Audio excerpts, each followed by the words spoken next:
Before we introduce Diane and have her share with us today, I want to share some thoughts, particularly around the idea of patriarchy and scriptures.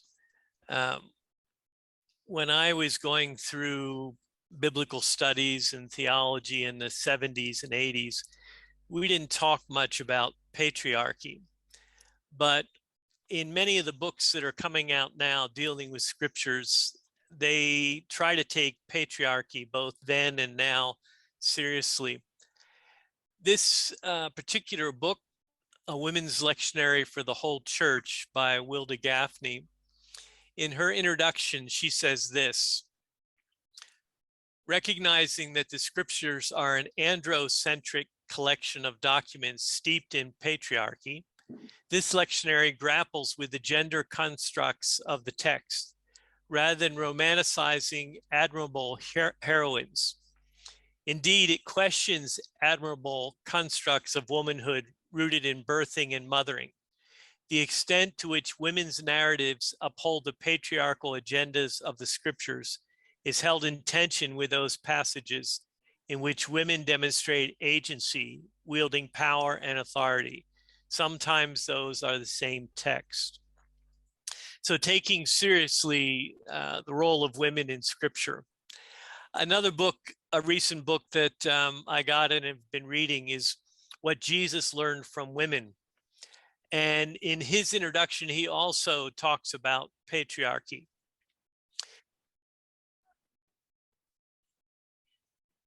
He says, understanding the patriarchal and other cultural values of Jesus' time is crucially important. Now, that's a statement that you wouldn't have heard in the 70s and 80s. But now, if you're studying scriptures, scholars are taking seriously the patriarchal atmosphere of the scriptures when they were written. Yet often we need to read our ancient sources against the grain in undertaking an investigation like this one. Those ancient texts were for the most part written by men to be read by other men. Patriarchy takes different forms, and gender expresses itself in different ways in different cultures. You're ahead of me. It should be.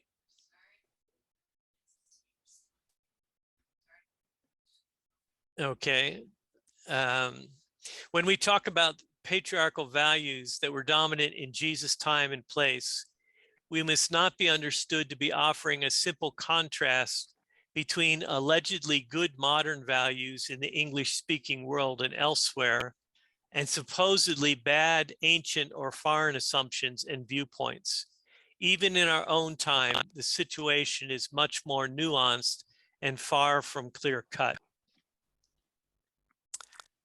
Now, recently in the press, there have been a number of articles about how evangelical colleges and universities in the US have been dealing with the issue of sexual abuse on campus.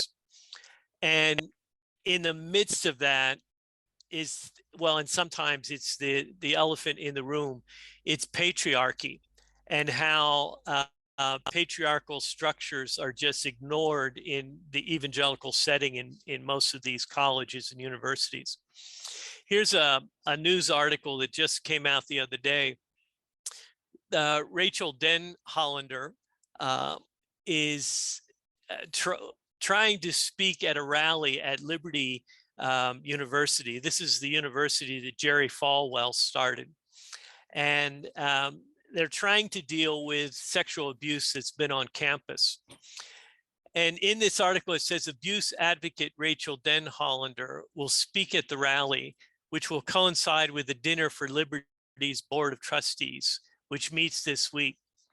Denhollander, a former gymnast whose testimony helped lead to the conviction of former USA gymnastics coach and serial abuser Larry Nassar, has become a leading voice in addressing sexual abuse among evangelicals. So there's now kind of a specialty field of dealing with sexual abuse among evangelicals because it throws up its own set of problems. The article goes on to say, this past summer, a group of 12 women including former Liberty students and employees, sued the evangelical Christian school, alleging that its policies made it difficult or impossible for students to report sexual violence. In late October, the school's former spokesman also filed a suit, claiming he was fired after criticizing school leaders, including the president, for how they responded to sexual assaults on campus. In addition, a recent ProPublica story said that several students who reported assaults were warned that they could be punished for violating the Liberty Way, the school's honor code, which limits meetings between male and female students. Just a reflection before I go on to the next article. When I was growing up, my father had a construction business, and he often hired some students from the local Bible college. And these were very strict Bible colleges with rules about how males and females could relate. And they had strict rules about when you went to bed and when you got up. And I used to argue with these guys saying, how do you go from that kind of environment where everything is laid out for you in rules, and then all of a sudden you're supposed to go out and get married and be a pastor or a missionary and know how to operate in the real world without all those structures? And we would have these heated arguments back and forth. But as I look at some of these evangelical schools to this day, they still have these strict structures that legislate everything, including how males and females get together. And it creates all kinds of problems.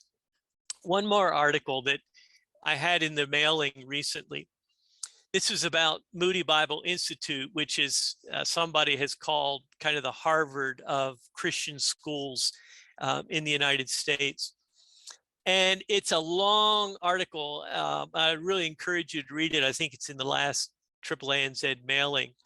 But about purity culture and the whole theory of complementarianism and how it ends up being a system where abusers can get forgiveness, but the abused often get punished. It says Moody Bible Institute believes that humanity came from the hand of God with only two sexual distinctions, male and female, both in the image of God and emerging from one flesh, with the unique physical capacity to reunite as one flesh in complementarity within a marriage. And we could do a whole session just on what complementarianism is. Men are considered to have been gifted with leadership, making them the godly heads of household and the authority on scriptural teachings. Women, however, are a moral authority of hearth and home and are often confined to ministering to other women and children rather than a broader congregation. This translates pretty clearly to the faculty at Moody, where 64% are male. And a quick spin through the faculty page shows that most women teach in communications, counseling, or music, with the exception of a single female pastoral studies professor. And then they had a note that women were not even allowed to study in the pastoral studies program until 2017. This author goes on to say the problem that I saw, this was one of the professors at Moody, the problem that I saw that there wasn't this healthy, open dialogue about human sexuality. When all you have are strict rules saying men and women need to stay away from each other, you don't have any kind of healthy interaction or even healthy dialogue about our human sexuality. Instead of talking about it, all these external rules were put in place. In the end, this makes it difficult for the survivors of sexual abuse who see purity culture and complementarianism as inextricable components of their assaults, to imagine that the school could become safer without reckoning with its ideas about gender and power. Gender and power often don't get discussed. And then one final comment from one of the professors: only men are seen up front. I think patriarchy, even soft, nice patriarchy, if I can use that phrase, probably worked against some stuff being addressed. I think it made us feel like, well, we care about these things. We would never do that. Our men would never do that. Of course, Cragen acknowledges they would, and they have. And the article talks about a number of these women and what their experience was like at Moody Bible Institute.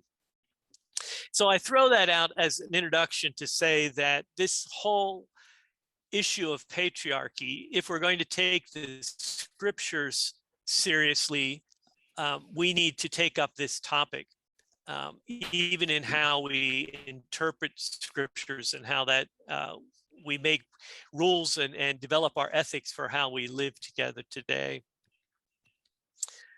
In the most recent mailings, I had an introduction of Diane Coleman, talking some about her many years of dealing with this area of domestic violence and sexual abuse. Diane has worked with both abusers and abused over the years and has developed curriculum and training around these issues. And we look forward to what she has to share with us today. So I'll turn it over to Diane. Thanks, Mark. That's quite an introduction. And thinking about patriarchy. Now, patriarchy, just before I start, I would like to acknowledge the Dharawal people, the Dharawal people on the land on which I live and work and enjoy, and also the Wadi Wadi people, which is the saltwater people of the Dharawal tribe. Dharawal will go all the way from the south coast up to around Campbelltown, who are the freshwater people. When we think about patriarchy, it influences just about everything we say and do. We're in the soup of patriarchy, is perhaps the best way to describe it. So when we're thinking about domestic violence, I'd be very surprised if anyone, including myself, have never asked when we hear about DV, why does she stay? Why doesn't she leave if it's that bad? I still think it. That's almost an automatic response, which is about patriarchy and how culture has taught me to question, if things are that bad for women, how come they're not talking about it? How come they're not doing anything? If we ever think, I know him, he's not like that. He's such a nice bloke. That shocks me. Are you sure? Those kind of responses are our normal responses, and we don't need to be frightened of them, but we do need to question ourselves, well, that's a really interesting response. Where did that come from? How did I get here? If you ever do think that, and are brave enough to admit it, then you're like most other Australians, that this is what our automatic, and then we have to stop and pull ourselves back and start thinking about why this and now what do I do? So our first response when somebody shares about domestic violence is disbelief. We don't want to believe that what we're hearing is actually happening. We just don't want to. It's almost like some of it, I think this is an automatic flight survival response, an anxiety response. You know, it's pretty horrible, so we just don't want to know. But another whole aspect, I think, is embedded in our culture about not looking at things like this because we don't feel it's actually safe to do so. Their second response is fear. And I think our fear comes in 2 points. I don't know what to do if we're being asked to do anything anyway. But then we actually have a fear because we know this is about violence. We know it's about control. We know it's about abuse, and it triggers us. So we actually have a fear. And I think it's really good to acknowledge that because for me, when I think about that, I think, well, this as a secondary person who's being told about what's going on, if I'm having this reaction, what is she living with? If this is my first response. We might be worried for her safety, which is fair enough. We might want to do something so that she and the children can be safe, to get him, her to counselling. That's often our first response. What can we do? And how do we help you and push you off? And how do we help him to go that way? And we think, that's done, I've done my job. But our third response is then, well, before that happens, because that usually is just a bit of a fairy tale, it doesn't happen. Our third response is, what's next? When I was thinking about this, it made me sort of think a little bit about, well, a few years ago now, probably about 8 years ago, Ross and I and a friend did the Camino in Spain, 800K walk. You think, oh, that's pretty cool. But 100 Ks before the end, what you can do is if you just do the last 100 kilometres and get your little book stamped each day, then at the end of it, you get the credential, which is like a signed passport saying you've done it. So you don't have to do the whole thing. You can only do the last 100 kilometres. So those of us who have gone the whole way are going, we've done the whole lot. But it's a bit like that when somebody shares about their story with domestic violence. What you're getting is where they are currently. You're not getting the whole history that will go back probably months and even years. They are telling you this much. That's not just the tip of the iceberg. It's actually, there's a whole history that's gone on before that they might not even have words for. Unfortunately, because we subconsciously, we see women, as Mark has shared, bear the primary responsibility for life in the home, we expect her to be the one to act. What this actually is doing when we're expecting her to be acting for her own safety and that of the children is totally to shift the responsibility for what is happening onto her. We're saying nothing about what the abuser is actually doing that is making life so unsafe and so scary for her and the children. He becomes quite invisible. And his behaviour, and he actually quite disappears. I'll share some resources at the end or share them through to Mary where you can actually start tracking actually how this happens through language and how all this occurs, but it's quite interesting. So we're thinking what she needs to do. Now, she's actually been acting for months, if not likely for years, to try to create safety in her home. The fact that she's actually now shared it with you means her level of fear and courage has happened to that particular point. She does want somebody else to know. She's risked to speak out. However, she's now at significant risk of further harm and further control. So be aware if anybody shares anything with you about the violence that they have experienced or are experiencing, if he knows that she has shared this, then this is her most likely time when her and or the children will be killed. We know that men murder their partners at least once per week in Australia. In other cultures that are much more traditional and really highly controlled, it's much higher. We know that. Meanwhile, in all of this, the abuser remains highly invisible, and anybody outside the home and outside his control and managing the story is not likely to believe what's actually happening. He will blame and construct her speaking out as mental health problems, as she's crazy, she's mad, just look at how she's behaving, and her behaviour may be highly anxious, or it could actually be quite controlled. She may be quite cerebral about it. And either way, nobody will believe her, either because she's crazy or she makes too much sense. So she actually can't be experiencing what she says she's experiencing. Because generally he will always be controlling the dialogue and controlling the perspective. So our dilemma is, who to believe and what do we do? Because inevitably he will claim to be the victim of her and of society and the system.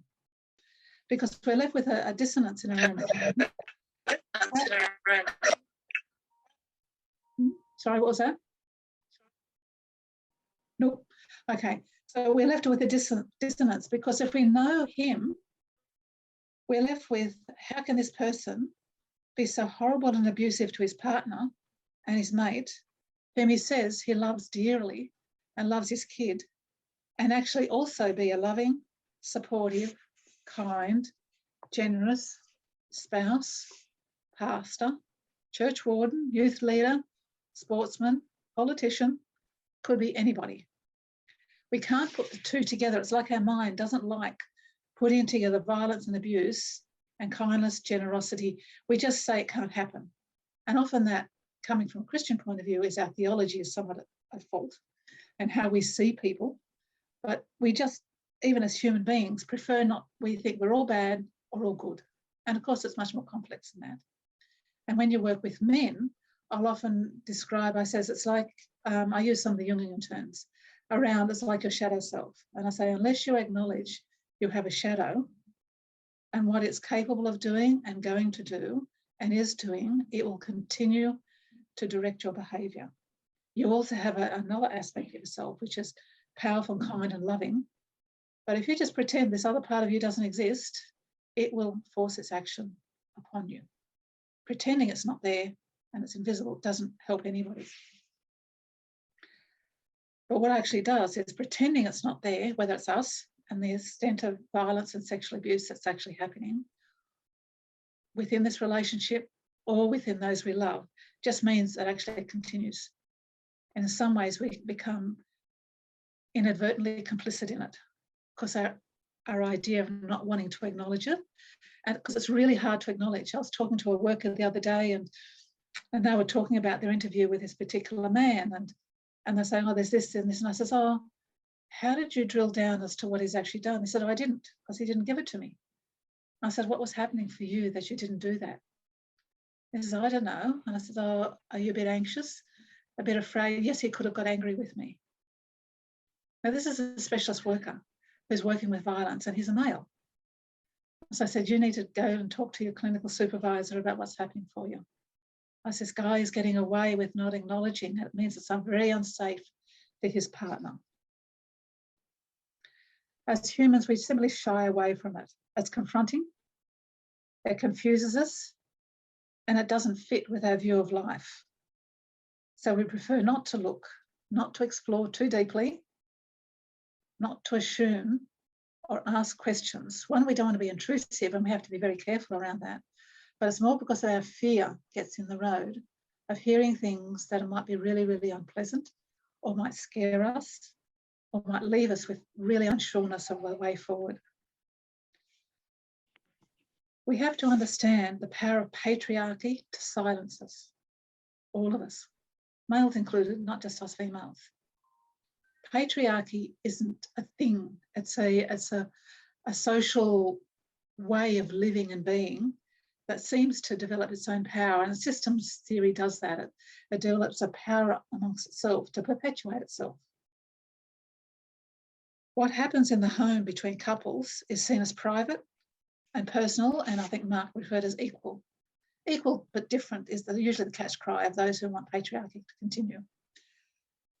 It takes two to tango. That must be a couple relationship.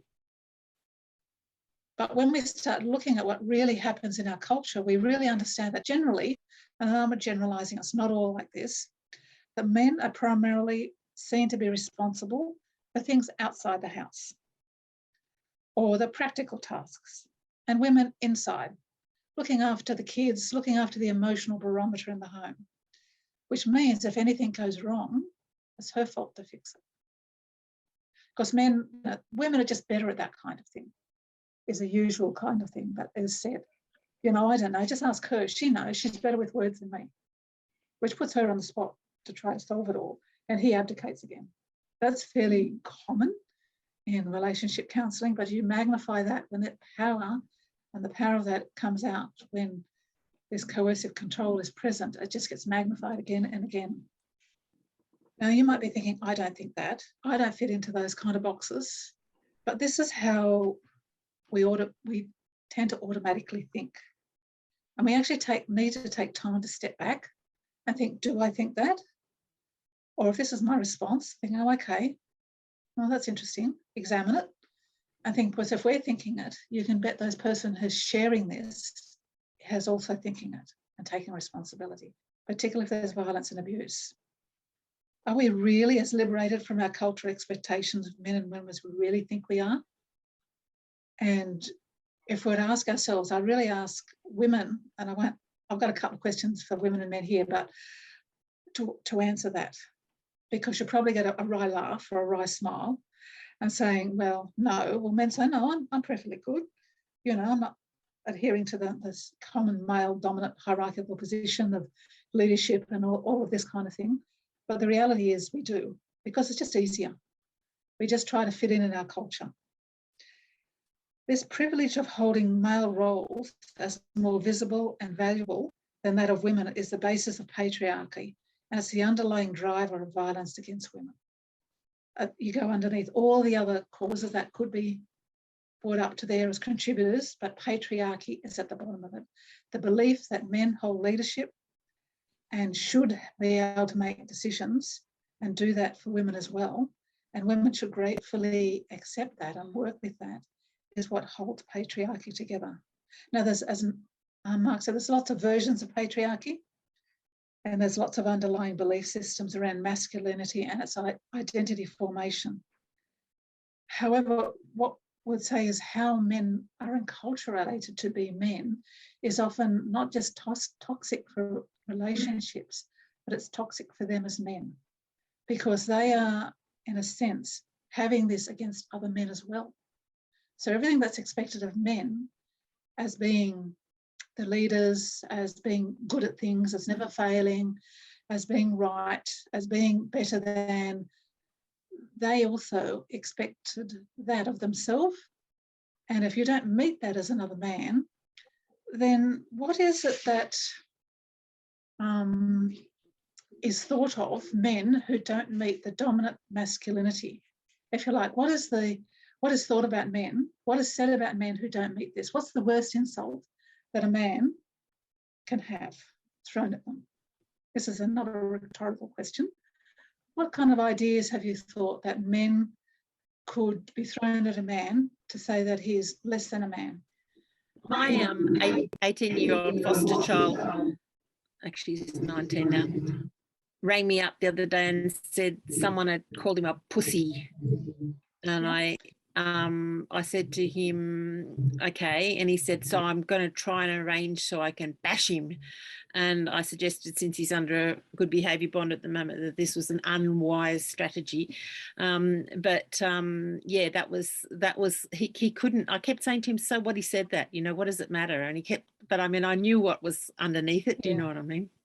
So yeah, and a pussy, female genitalia, and actually a swear word and a derogatory word for female genitalia. What other words are hurled at men who aren't meeting, or to shame them, to diminish them, usually by other men?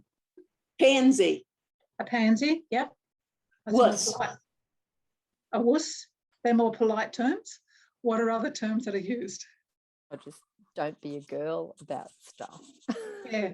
I mean, that's a, general polite kind of term. There are worse, I guess, but. Yep. Don't be a skirt, you're a pansy, you're a poofter. Got a little peenie, you're not a real man. These are very, very common. And they're often, as Fiona has just said, used against boys, used against men. Patriarchal is a whole social system, and it's about who holds the power, how they use it, who gets to exercise it in what situations. Men are bathed in this as a women from the moment we're born. We've heard a little bit about what the greatest insults are and what that actually means. It's like, your foster child now has to figure out and revert to a hyper form of masculinity to go and bash this other person to prove that he's not, a fanny, if you like. So he's actually got to prove through a toxic form that is really bad for him and bad for others, that he actually is male. He doesn't have an alternative, which is really, really, it just reinforces that. And we sort of think this doesn't happen, but it happens all the time. It happens in the workplace, it happens in sport, it just continually happens. In really conservative cultures and religious cultures, it doesn't matter whether it's Christian or Islam or something, the more extreme and hold tight to those kinds of views, then the more little room there is to move, and the more the man either totally believes it and will work from that perspective, or they are almost impossible to work with because they absolutely believe it, and particularly because they feel it was bestowed by God, who happens to also be male, and they don't ever examine what having a male God, who apparently is a spiritual being, could actually mean, but they assume. So to challenge their form of masculinity is to challenge their whole belief system and spirituality, an aspect of themselves, and they're not prepared to go there. Most men are not at that extreme, and also at that kind of level extremes where abuse actually happens. In cultures where that's like that, then most women would say at least 80 to 90% have experienced sexual abuse in their intimate relationship with their partner, which is incredibly high. We're talking about rape. We're talking about all the forms of degradation that can occur because the woman should comply. Patriarchy continues as an ideology because it works. It simply does. It works for those who hold the most power. To change patriarchy is to shift power, which means a loss of power and status that men feel acutely. In the group work that I do with men, I'd say the whole lot of them all complain of being a victim. Victim of their partner, victim of the police, victim of the justice system. They believe they are victims and they will all the time, but what about her? But what about she's doing? Nobody's holding her accountable. Nobody's doing this about for her. We're in this group and looking at this just goes on and on and on. What they're really saying is their power has been challenged and they don't like it. They recognise at some deep level they are losing some of the status and power and they are scared. They are scared at a level because they now don't know who they are as men, which is why we'll often talk about that kind of manhood that they're working with is quite toxic and poisonous to them and to their relationships because it is at the basis of what they're doing. It's not the drugs, it's not the alcohol, it's not financial pressure and it's stress. These things do impact, but they are not at the basis of that, which means the men need to start looking at and redefining who they are in relationships. And this is a lot of work. Patriarchy has a lot of privilege that goes with it. Most men actually don't feel like that, don't feel privileged. And it's because they are living with it themselves. And then inadvertently, they're acting on it with other men and acting on it with their partners. I don't think Ross will mind me sharing this. When I first went back to work, when the kids were really, really young, you know, my initial response was I'd get all the meals organised and everything would be in the fridge cooked and ready for him to go because I was doing split shifts and all sorts of things. Eventually I thought, oh, this is so much work. Why am I working so hard? So eventually, you know, I'd say, oh, there's stuff in the freezer. And Ross would say, where is it? I said, it's in the freezer. And Ross would say, what am I supposed to do with it? And I had to train myself to be really calm and say, I don't know. You know, because it meant for Ross, he had to think quite differently around what it meant to be the primary carer of our kids in that particular space. And not for me to assume it all and do lots and lots of work, but to kindly and respectfully invite him into this space and saying, well, actually, there is things there. How about you step, but I don't know how to cook. I said, what a great opportunity to learn. Were we dealing with patriarchy? Was it a difficult space for him? Yes, and it was a difficult space for me not to rescue him out of it. But because it meant the burden was on me, I was working doubly hard. And so I began a lot of our conversations with Ross and I around male and female and masculinity and femininity and maleness and femaleness and what we wanted to do and what we didn't want to do. So I'm quite happy. I've used to mow the lawns. I'm quite happy for Ross to mow the lawns now. He did it today, you know. But we negotiate that.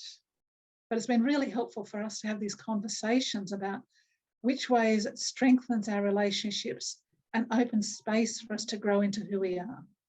I actually don't believe we could become better people. I think we actually just grow into who we are and we just need to take it up and shrink those aspects of ourselves, if you like, that are less than presentable. They're there, but they're not helpful. If we want to negotiate this with our partners and those around us, that's great. But we have to figure out how to negotiate. The issue with DV is the majority of the men who come to the group, because we work with the men, and this is about men's behaviour change programs. There'll be some, particularly around Sydney, some are in regional areas, and these are about working with men to explore who they are, to be accountable and responsible for their violence. The group leaders are highly trained, and I know that because we do a course. They complain about incessantly because it was such hard work. But it was about helping the men to be accountable and responsible, but treating them with dignity and respect. Because we cannot expect those who are abusive to be willing to go and explore their violence and abuse unless we're highly respectful of them, who they are as people, and hold hope for them when they actually have no hope for themselves.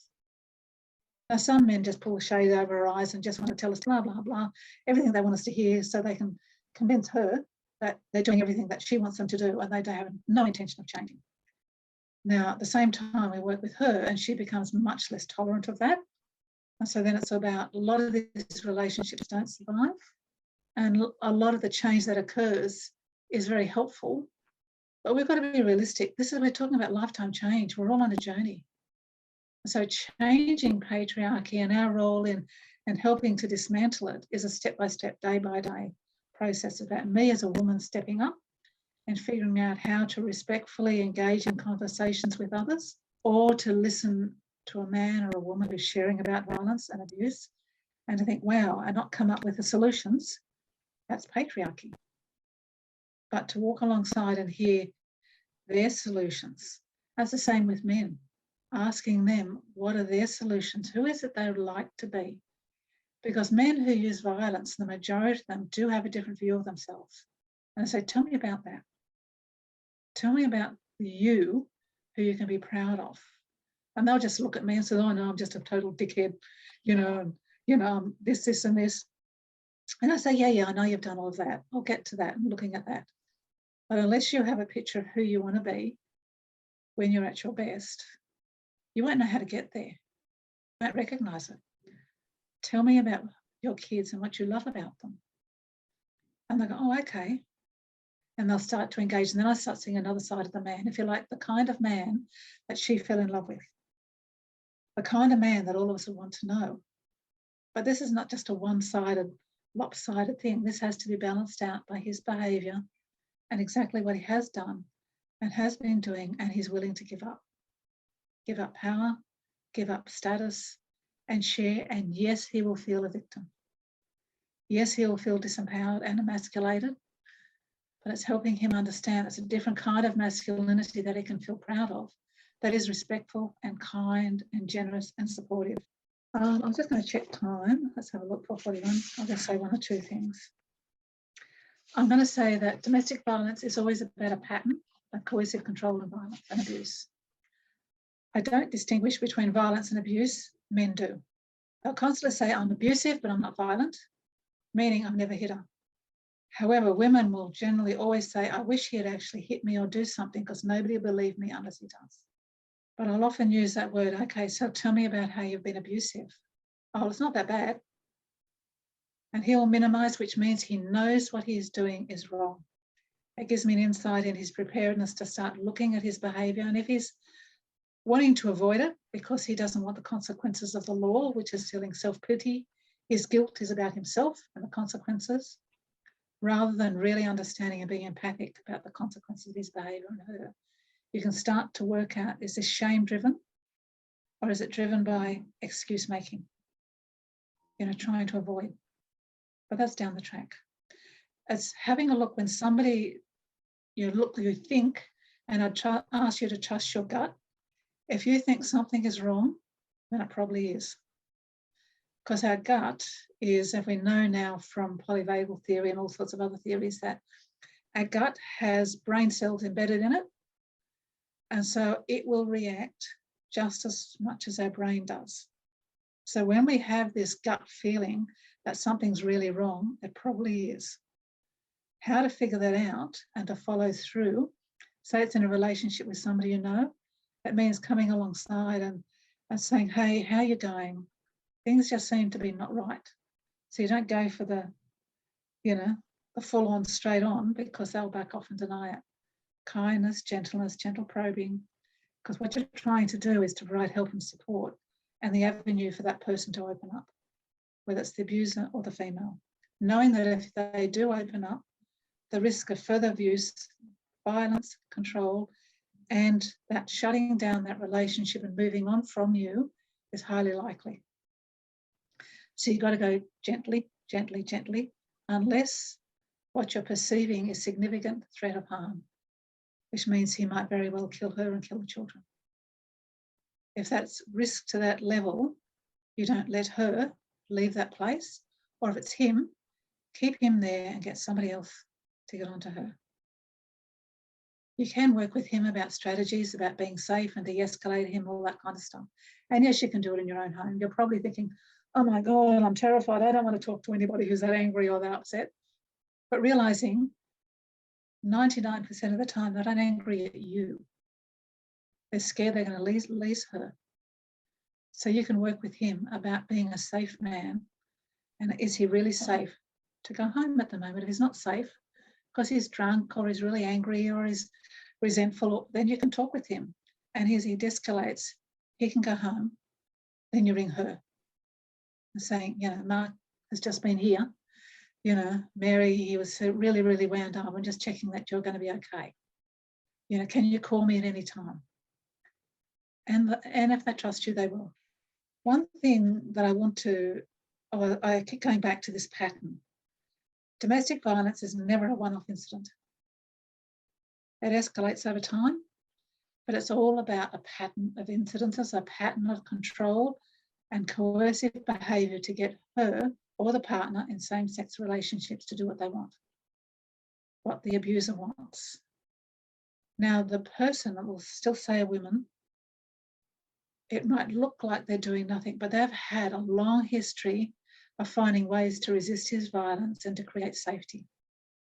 The fact that she hasn't left means she's done an awful lot of other strategies to keep herself and the children safe, constantly sending the kids to go and play on their devices while she tries to talk him down, taking him to bed to have sex, you know, doing anything and everything.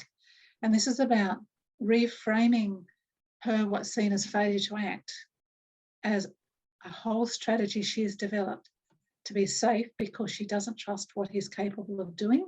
And so she'll have all of these other strategies, and it helps her to realise, one, that she is a victim and a survivor of abuse, but her dignity in who she has to be rebuilt.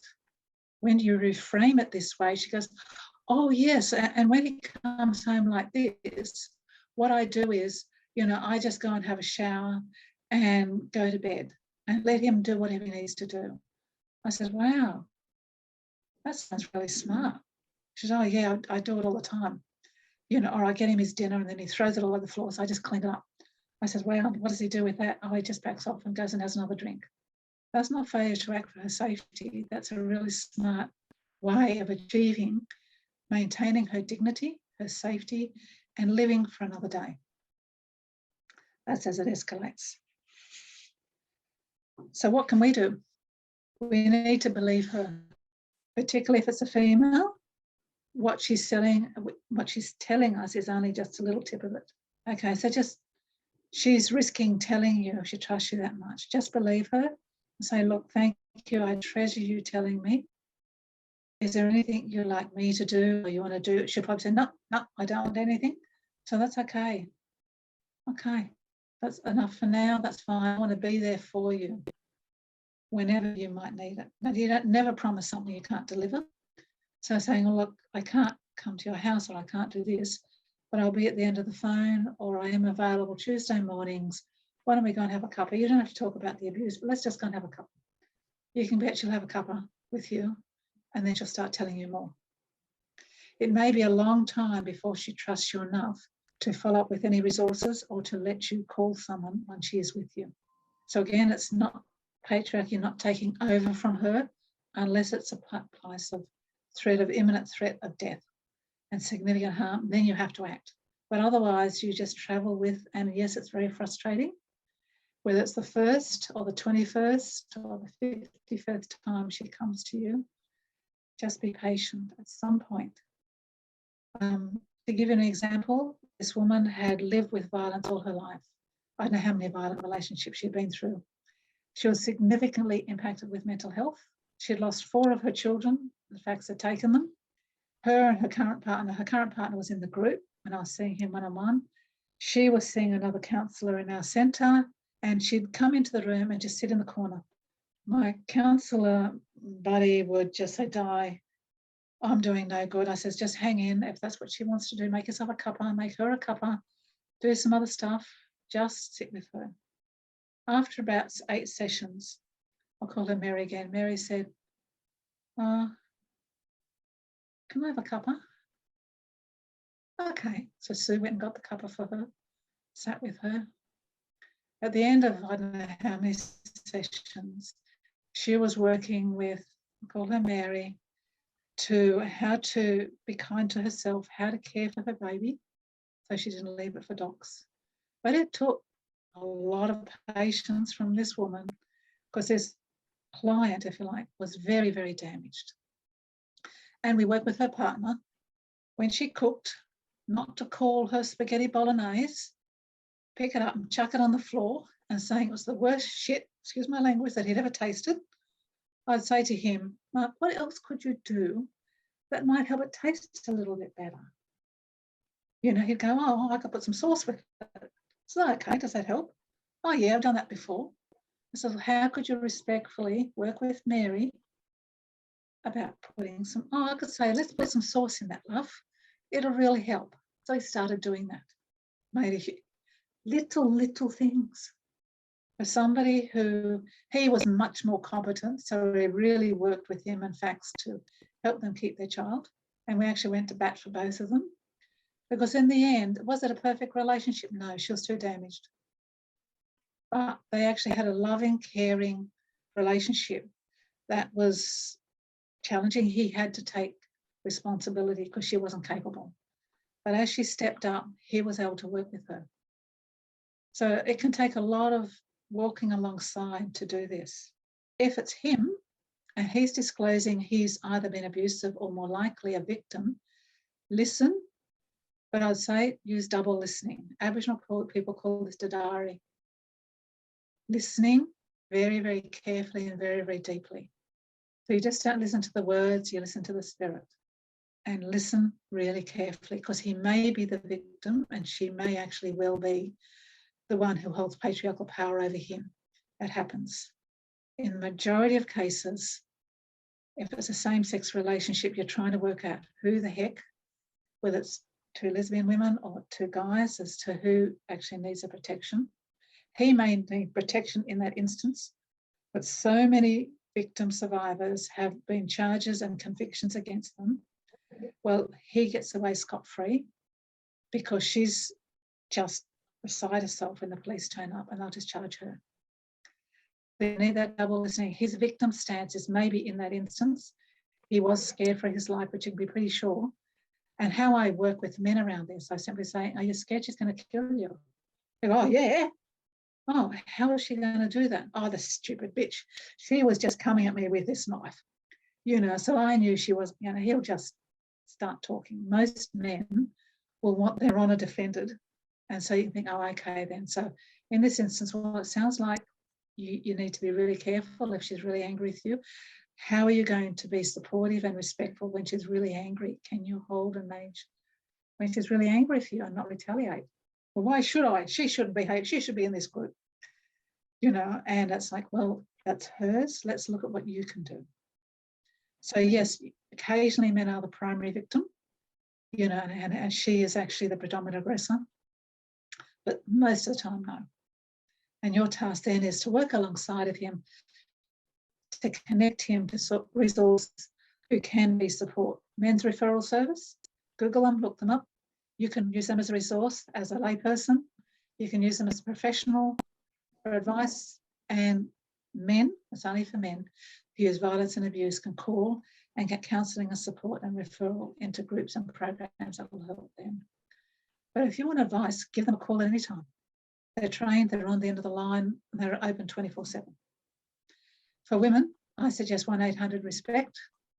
You know, ring them yourself, find out, ring the domestic violence liaison officer in your town or region, get to know them. You know, ring the Women's Health Service. So this woman has just disclosed this, I don't know what to do, and they'll probably say, I'll bring her in. So well, she's not quite ready for that. So oh, when she is, we can see her. You know, is she safe? And they will guide you through it. So there's resources out there that you can use. There's one resource if you'd like to inform yourself more about all of this.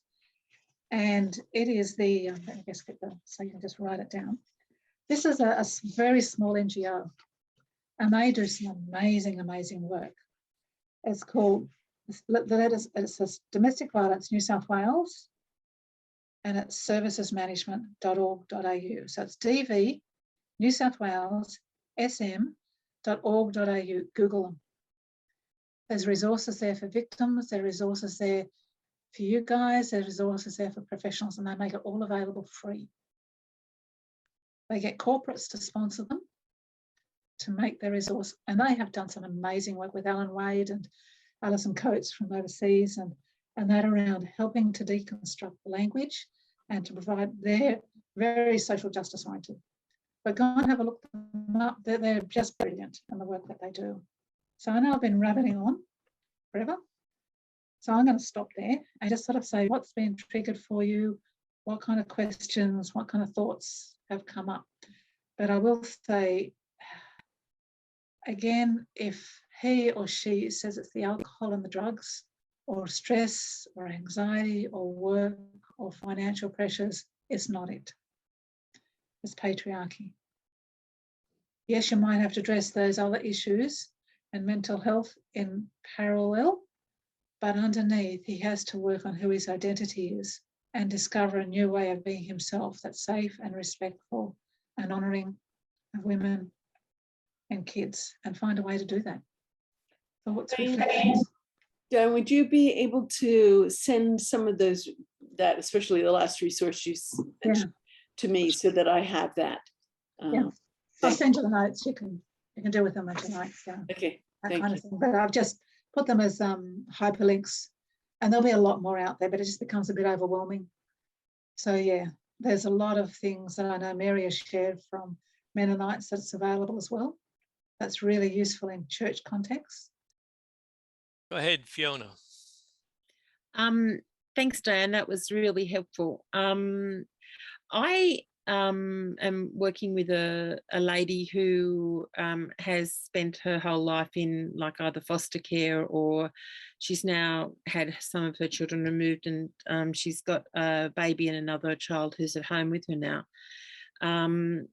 She won't go and see a domestic violence situation because she says, oh, he doesn't hurt me badly. And I don't quite know how to help her. The doctor is aware of some of the things, but he doesn't. I mean, I think there's a real tension because we've got mandatory reporting in the ACT, and even if a mother is doing protective things to help the children and everything like that, there's an assumption made that she'd leave. She's really poor. She has no supportive family other than people like me who are friends, and she's incredibly she's got no teeth. She's got a whole lot of things that make her, when people see her, they think she's a drug addict, and she's not. But it's really difficult to actually know how to help her sort of sort out some of that sort of stuff, because she's had so many services in her life, all her life, that she hasn't found them. She knows how to play the game in that sense, but the game has never worked out for her advantage. And I've sat with her with workers, and the workers have been very disparaging towards her and very, well, if you just got your shit together sort of thing, rather than recognising that part of why she's where she is because that she can't at the moment do that. But she's actually managed to keep the baby. I helped fulfill the requirements that she needed to keep the baby, and he's a Bonnie kid and he's 2 years old now, and I think she's a pretty good mum, but like she's working from really the bottom of the heap, and I'm not really sure she doesn't see, because this current partner doesn't bash the shit out of her, she doesn't see him as being violent, but when you see how he talks to her, he's always making her feel like really bad about herself, and I think it makes her feel even more disempowered. Yeah, well, I think keep on doing what you're doing. Come alongside. She probably thinks she's nothing without a man in her life, and any man's better than no man, you know. And so it's again working with her, giving her a different picture of herself. You know, little things can make a huge difference. Like when you turn up saying, "Wow, that top really suits you." You know, wow, look at what you're doing with the baby. I know he says you're useless and stupid, but all men are like that. You know, I'm a woman. I just think you're doing terrific. Little bits. Look at the DV New South Wales SM. That probably is going to be far too cognitive for her, but it might help for you to reframe some of what her strengths are, which she'll probably negate because she's scared of being successful as well. Because often women are very, very scared of being successful, because then if they fail, they fall hard. So sometimes even saying that, oh, sometimes it's really hard to acknowledge when we do something well. So we're scared we'll never do it again. But let's just have a cupcake and enjoy it today, hey? You know? Thanks very much. That was helpful for me anyway. I mean, that's those little things, you know, that can take a couple of years. I work with one woman who it took 2 years. She has been in a relationship 22 years, and the church just told her to get on with it or get divorced. You know, they were very, very unhelpful, you know, because she's very, very dependent. But I said, well, that's their problem. You know, they're impatient. They're men, you know, so I'd make some sort of laugh and she'd just look at me and start laughing. She can't say that. I said, I just did. You know, so I use humor. You know, says, well, what is it today you'd like to do? You know, she says, I just want to walk up to the bank, because she'd never done anything finances. I said, okay, just walk up to the bank. Why don't you just go inside and pinch a couple of brochures? She says, can you do that? I said, yeah. And I said, bring them next week. You know, so it was little things that I'd use humour, but it helped her to gradually move on. And it wasn't about her needing to change a sense. It was about a friendship. So talking to her outside of a counselling is gold. Counsellors can only do so much. My greatest as a counsellor therapist was having people on the outside, if you like, who would walk along these side people and just be their friend. And affirm That's everything. what she said is important to her. Yeah. She said just having you, she said it's like having a mum. I never really had a mum, and it's like you don't look down at me, and I have to try really hard to make sure I never do, which is one of those things sometimes that you think, oh, what did you do that for? But yeah, it is interesting that seems to really help her and give her a recognition that, to me, she has value. Yeah. And so sometimes Fiona says something, well, like as a sort of a pseudo mum, or as a, you know, whatever you want to call yourself, sometimes I get really worried for you, because I know you don't see it as that bad, but I do get worried for you because I really care for you. And she'll go, oh, thanks for that. You know, but it's really not that bad. I says, yeah, I hear what you're saying, and I really respect you. You know how to survive in this. Let's look at something else. Let's talk about something else. You know, but you've got to watch out for danger signs. There is some good resources out there that are very simple. Have a look around, but it's again because she probably doesn't, she's too scared to go out on her own, and she probably would lose the child because she's not competent enough. No. Yeah, so it's again sometimes going to bat, like I've done with facts or docs or communities, that whatever they're going to call it, to say, well, you're not being fair here, you know, because they are child safety. They don't want the children killed or hurt. So we've got to do our, if you like, proper duty, but we can. It's in a prime position to be supportive, but it's very frustrating. And just hoping that she can build a loving place. This child will grow up with a different kind of experience than what she did. You know, yeah. Thank you. Thanks so much, Diane, for distilling what you've told us into, the really key points. I've really appreciated that, because I've heard, some of the general information, but I think the way that you've presented it, I just want to thank you very much for that. I guess one thing that's a thought that came to me was in regards to gender dysphoria. I'd never thought of it until your presentation as possibly being a reaction to, the really strong patriarchal, systemic systems that are in our society, and against what you might call extreme feminism. Like you don't want to be male and you don't want to be female because of that, collective generational trauma, because of the patriarchy and the backlash against that. So I don't know, that's put me on a whole new thought track about that. So I don't know if that's something that you've thought of or know about anybody who's done any research on that, or No, I don't know about research. It's probably have a look at ACON, AIDS Council of New South Wales, and their DV. They may ring them. They may well have something on that. But we're all on a continuum. We're not totally male or totally female. Yeah, You know, that's that right. kind of that aspect, but finding where we're comfortable, you know, because I learnt coming from a very traditional female point and growing up to kind of outspoken and able to stand up for myself. You know, I was often accused of, you know, having male characteristics. And I says, can't I be strong and a female? You know, but it was an insult that I was hurled at me because I could be strong. You know, so that's a way of, sometimes just really helps to say, yeah, patriarchy pushes us all around. You know, forces some women into ultra feminism and forces some men into ultra. So nobody's got the choice, but we all have a choice about, luckily, in our culture, how we can fit into this spaces. But we have to find people who can love us for who we are. That's often a challenge. Yes. I guess that sort of fits in a little with a conversation. I went to a women's event, like a breakfast for, you know, Christian women in the city. And the conversation sort of came up about, because they're sort of pretty conservative in a sense up here. And I mentioned, interestingly enough, about how I'd participated in a group of African American highly educated, you know, Christ following women, that and Irene,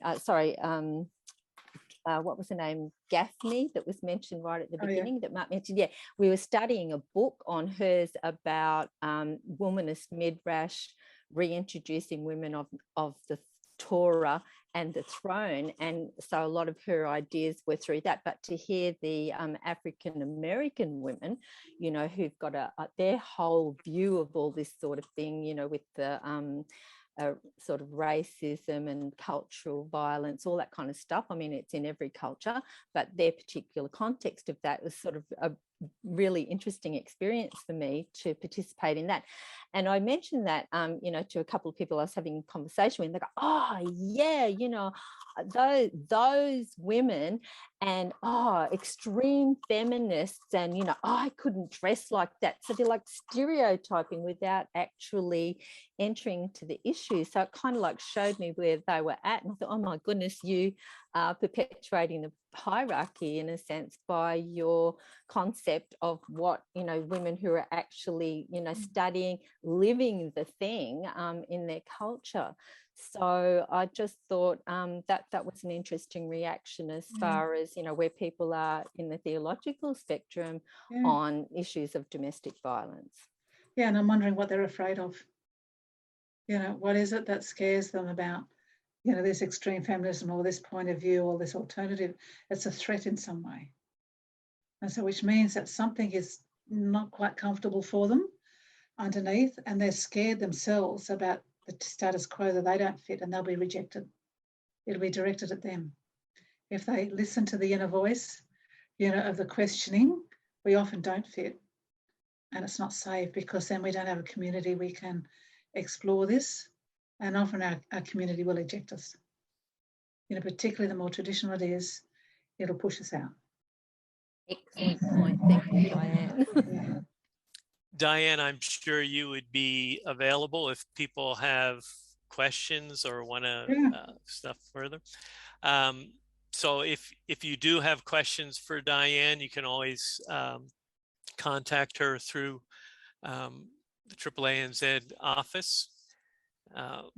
Thank you very much, Diane, for sharing with us today. You're welcome.